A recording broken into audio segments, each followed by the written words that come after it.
I had told them, I love insurance. I think it makes for a great search business. Recurring revenue, it's kind of boring, highly fragmented, not crazy difficult to understand, good margins, asset light, all those things you kind of look for. And they're like, why don't you go and buy an insurance agency? And I was like, this is awesome. I could be an entrepreneur in an industry that I, knew growing up and loved. And that's how I did it.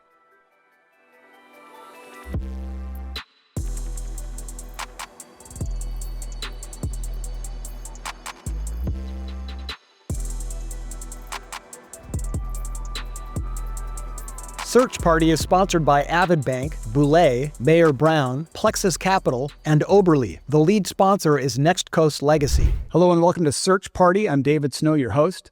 And today we're joined by August Felker. August is the founder and CEO of Oberle Risk Strategies. It is a niche insurance brokerage that is very involved in the ETA community and has many, many clients within that community. We're going to be hearing all about August's expertise in risk management and insurance over the coming months. But right now, we're going to learn about August himself because August Felker is an ETA. He is an entrepreneur through acquisition. We're going to hear all about his journey to becoming an entrepreneur through acquisition and how it's going so far. August, great to have you here. Thanks so much for sharing your story with Search Party. Love it. Love it. Happy to be here. So August, you're currently the CEO of a growing, successful insurance brokerage. So let's start at the very beginning of your consciousness about business and how that sort of integrates with life. Tell me about the family you grew up in, and were there any influences that you think led you towards an entrepreneurial direction? Yeah, so I grew up in St. Louis, Missouri, one of four boys. We kind of grew up in a suburb in St. Louis. My dad actually was in the insurance business, and his dad was in the insurance business. So I was sort of always around insurance. A lot of my dad's clients were entrepreneurs. My dad often talked about great clients he had, all the cool things they were doing, the impacts they were having on St. Louis and the community, really cool stories about families that have built just great family businesses here in St. Louis in the Midwest. So my dad and my grandfather each had insurance agencies. They were entrepreneurs themselves. So there's sort of a seed there. Maybe I didn't know at the time, but I always thought, wouldn't it be cool to have like a, insurance agency in St. Louis and be an entrepreneur in St. Louis and doing it in St. Louis. And St. Louis is one of those towns where, if you're from here, you just love it. You want to come back. It's just like a great place to be and raise kids. It's one of those towns that's maybe not as thriving as it used to be. And so it's fun to try to, come back and be part of it and move back. It's not like you're moving to Austin, Texas or something like that. I just love the people here in the community here. So I was like, wouldn't that be so fun to ultimately build a business? Did you observe sort of the way your dad lived and sort of how his career intersected with family life? And did that make an impression on you? Because he wasn't like guy at a big corporation. No, he worked in insurance. He had a small agency that they were a part of. And then I think he joined a larger agency, insurance brokerage down the road. Really just looked up to my dad, still do, and really felt like he really struck a great balance between being an entrepreneur and a business leader in St. Louis and also just a great dad. And so I felt like that would be just like if I could replicate that, it'd be really cool. Internally, that was a big driver for me. So let's fast forward a bit. When did you become aware of entrepreneurship through acquisition as a concept? How was that introduced to you? I went to college in Maine, and then I moved out to the Bay Area because I thought it would be a great adventure. It'd be fun. I've never, I'm a Midwestern guy. I thought that'd be really cool to go out there. My first job was like a big corporate job. I really kept thinking to myself, this can't be it. I don't know if this is me. I just didn't really feel happy. And I guess I would say I didn't really know what I wanted at that time. But I got really lucky and I got connected to a couple entrepreneurs who had graduated from Stanford Business School, and they had done a search early 2000s. So they were sort of one of the earlier, vintages out there of a traditional search fund. They said, hey, we just bought this third-party logistics business, and it's in a small warehouse in South San Francisco, and we're looking for someone to help us grow it and go into sales, with a lot of energy and enthusiasm. And so I was like, this is perfect. So I moved from this nice corporate sort of training job in San Francisco City down to a warehouse in South San Francisco because I was so inspired by this entrepreneur path these two were taking. And that's when I first heard of the search fund. And I was like, this is the coolest thing I've ever heard. And they were great mentors and great leaders, and they just did extremely well. in this deal. And I got to be there sort of watching them do the whole thing. They really wanted to mentor and coach me and spend time with me. And so I just was lucky. That was my big break. So I probably first heard about it in 2005. And I knew that was it. That's what I wanted to do, which is not uncommon for a lot of people. Once they hear about the model, they're like, this is it. How did I know about this? So that's how I felt. Yeah, I've heard during my brief time in the ETA community, I've heard quite a few love at first sight stories. Did you go to business school? Where'd you go? I actually didn't. I graduated undergrad. I had an economics major, which didn't really help me much, I don't think. And I for these two guys, once they sold that business, they sold to a larger strategic and they were leaving the business. And really the reason why I worked there was them. And we started brainstorming and they're like, why don't you do a search? We'll help you raise some money. We'll introduce you to kind of the community at that time and vouch for you. I think they thought I was ready to go. That was also a huge break. I got to just jump right in. And I had told them, I love insurance. I think it makes for a great search business. Recurring revenue, it's kind of boring, highly fragmented, not crazy difficult to understand, good margins, asset light, all those things you kind of look for. And they're like, why don't you go and buy an insurance agency? And I was like, this is awesome. I could be an entrepreneur in an industry that I knew growing up and loved. And that's how I did it. So let's dwell a bit longer on the ecosystem or the partners that you built around yourself as you set out to do the search. How did you find investors? It was clearly these two partners of yours. I was 28. I did not have the MBA. The challenge was at that time, it was 2008, 2009. We were fundraising right in the recession. And I don't know how many searchers were at that time. There weren't a lot. We kind of all knew each other. And it was a grind. I think people were watching the stock market go down and then we're saying, well, let's give you a couple $100,000. And so it was really hard to raise money at that time. It really took a lot of extra work and it probably took 3 or 6 months to raise the search fund, even though I was sort of had the blessing of these two really successful searchers, and John Fowler and Josh Greenberg is their names. So we were sort of like a trio. So I was sort of the guy that was, once we bought it, I was going to go and operate and run the business, but they were going to be very evolved, talk every day, know every employee's name, that level of involvement. And that really worked well for me. Talk about how you thought about finding a business. So you knew you wanted to do it in the insurance brokerage space. So how did you source these opportunities that you were looking at? So I was lucky when I was working with Josh and John, my role was sales. I was responsible for helping them build the sales team and bring on new clients for this logistics business that they owned.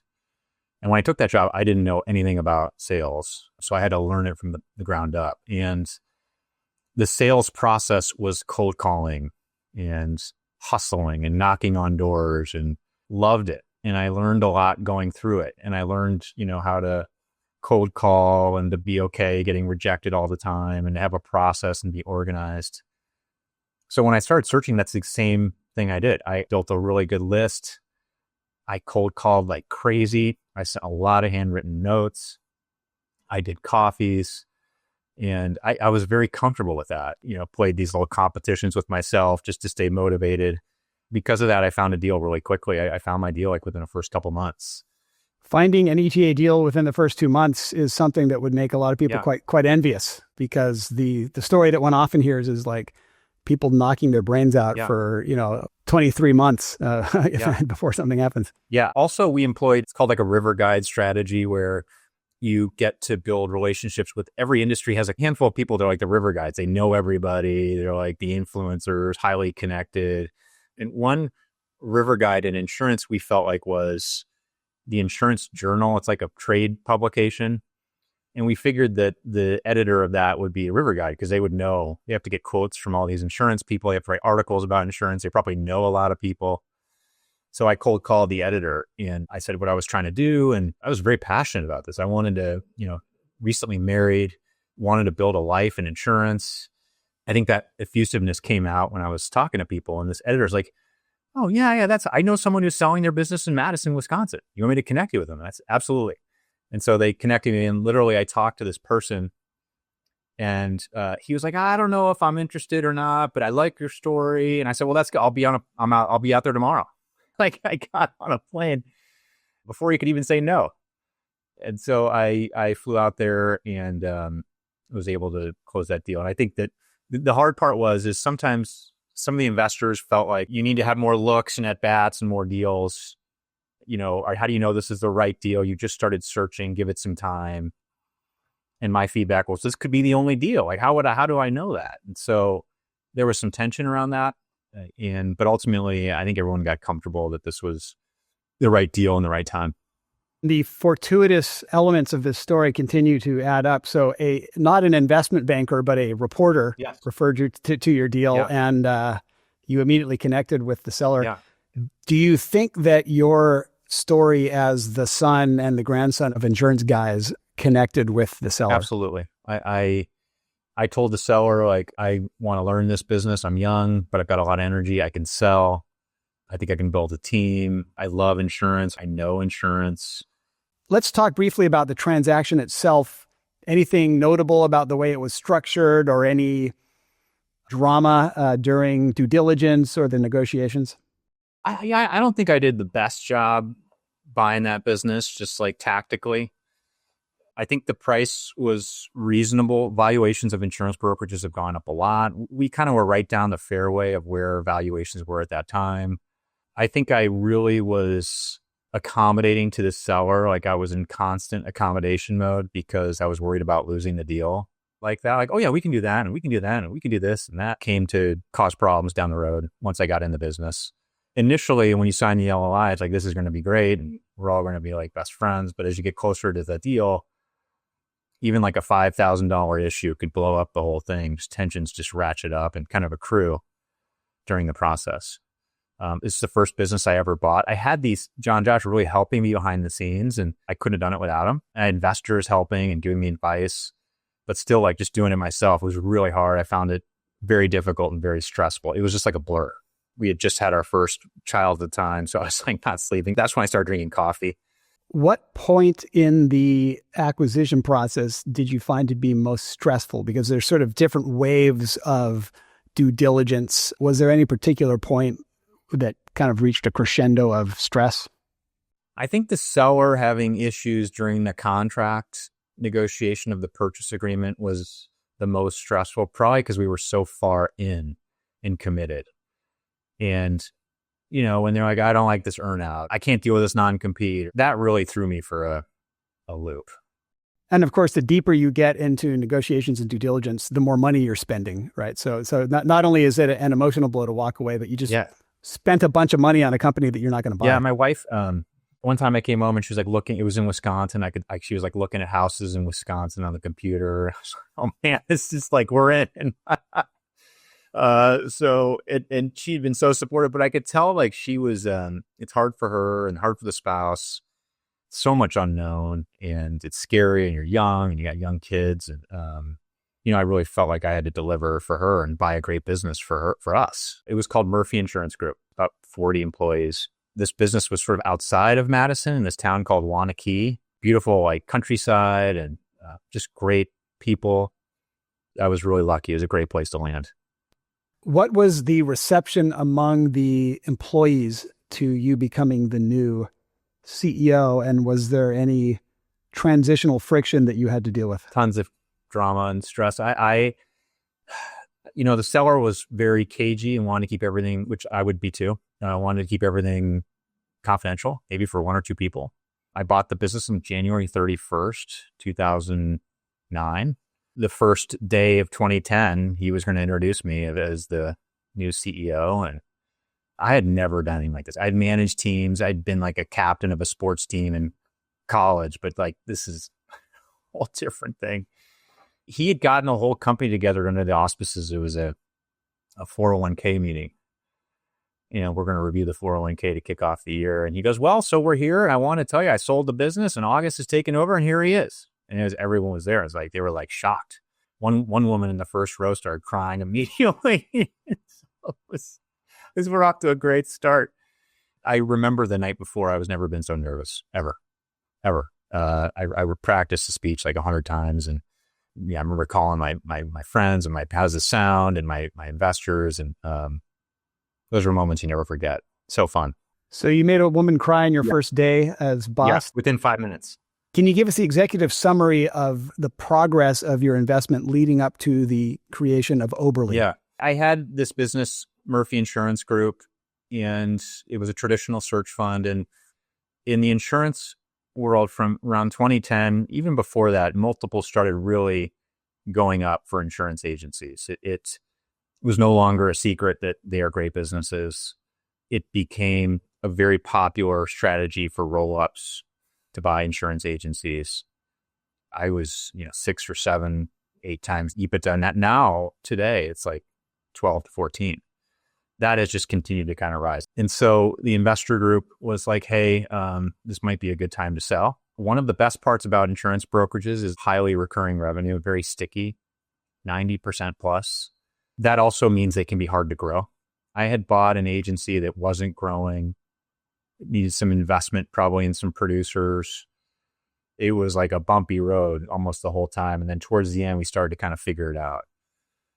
And when we started getting that momentum at the end with some new hires, I felt like, hey, maybe this is a good time, and multiples are going up and we've got some good momentum, and we've just been battling the last few years to try to get this ship going organically. So I ended up selling to a strategic that is backed by a big private equity firm, and they wanted me to do an earnout. So I stayed for 3 years and helped them manage the transition. During that time, I felt like I still had energy to be an entrepreneur. I was like, I don't know if I want to work for a big company. I don't know if I'm going to be totally like jazzed about that. We had 4 kids at that time, all young kids. And so I was like, let me see if I can buy another one. And this time I'll buy one and do it myself and self-fund it. So I did a second search, which is a self-funded search to buy a small insurance brokerage in St. Louis.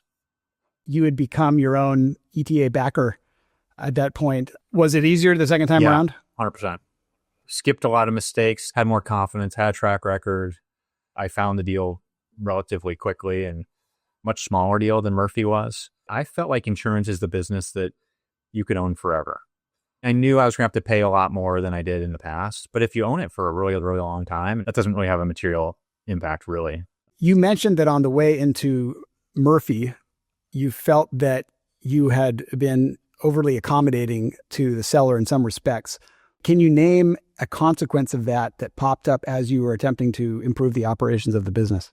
One of the reasons I think the seller sold to me the first time is because I was like, I'm going to come in and learn from you. And, I want you to stick on for a while. I gave him an earn-out period, but I really want to learn this business. And I think what he heard is like, okay, I'm going to still kind of be in charge.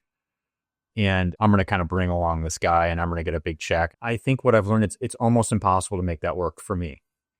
As delicate as I try to be, anything I try to change, it's just so hard and emotional for both parties. And so that ended up leading towards friction because there were 2 cooks in the kitchen. That led to like misaligned and problems in our relationship down the road when we really had to make changes and I had to do things and I couldn't be as accommodating. It was almost shocking to them.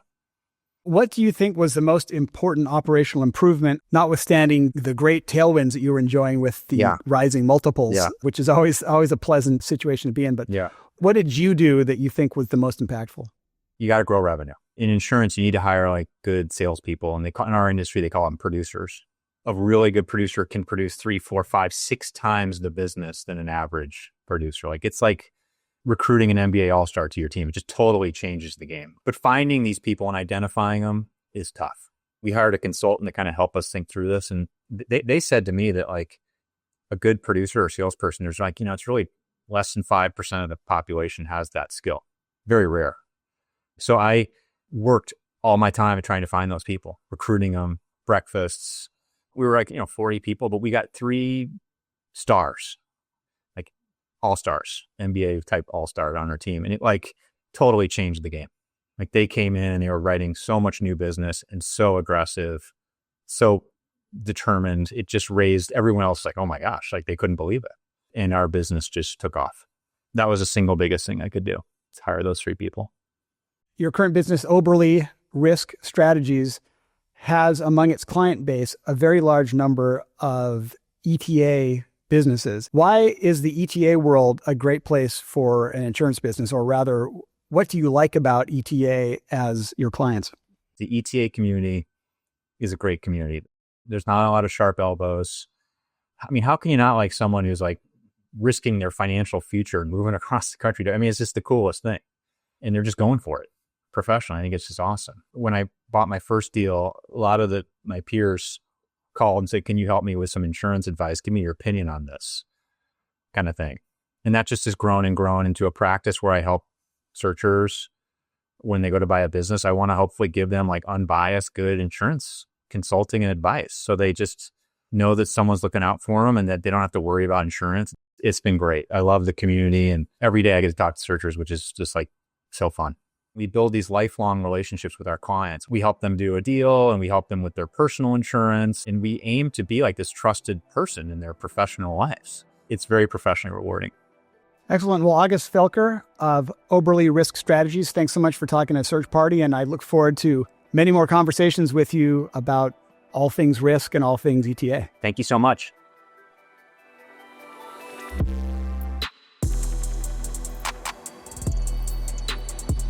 Search Party is sponsored by Avid Bank, Boulay, Mayer Brown, Plexus Capital, and Oberle. The lead sponsor is Next Coast Legacy.